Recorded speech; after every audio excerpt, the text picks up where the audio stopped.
Donald Trump picking up money and support from Silicon Valley, of all places. Joining us now, investor and entrepreneur, Mr. David Sachs, co-founder of Craft Ventures. David, thank you for coming on the show.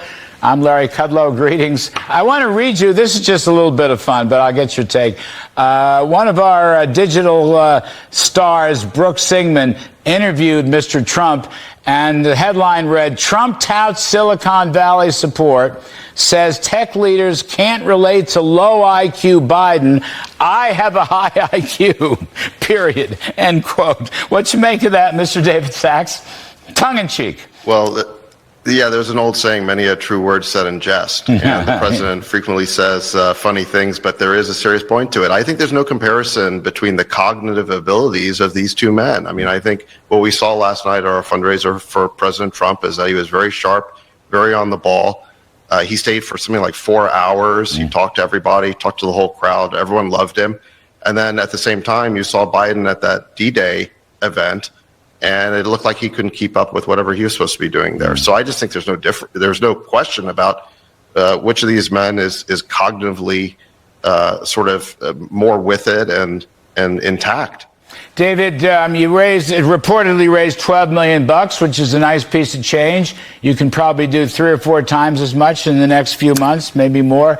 How many people were at your event? We had something like 100 people there. Right.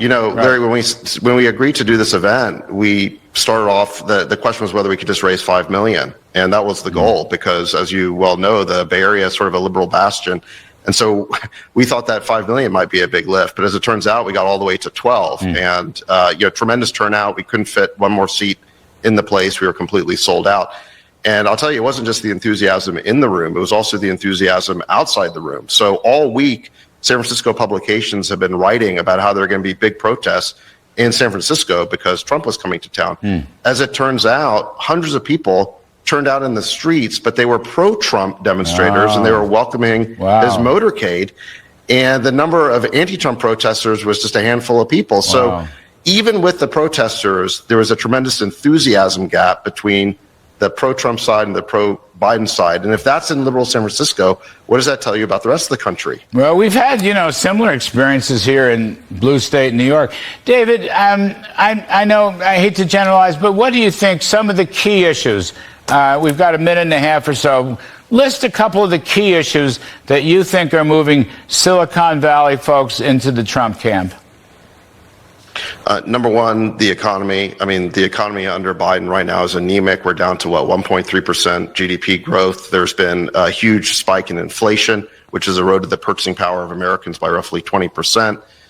You have the fact that interest rates have skyrocketed in response to that, and that's been very bad for people who are involved in deploying risk capital.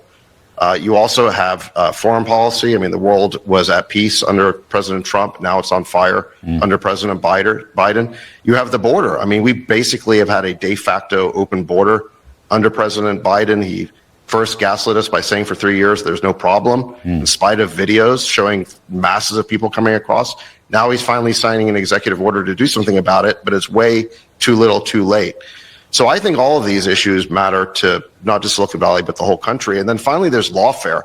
I just think it's profoundly un-American to try and lock up your political opponents. We've never seen anything like this before in American history. I know my parents fled a country to come to America because they were reacting to political prosecution like that. And I think that it is really turning people all across the country against this Biden administration. And you'll raise a couple more bucks out in Silicon Valley. That's what it sounds like. I got to jump off. I got a hard break. Silicon Valley, David Sachs, thank you, sir. Because the flag still stands for freedom, and they can't take that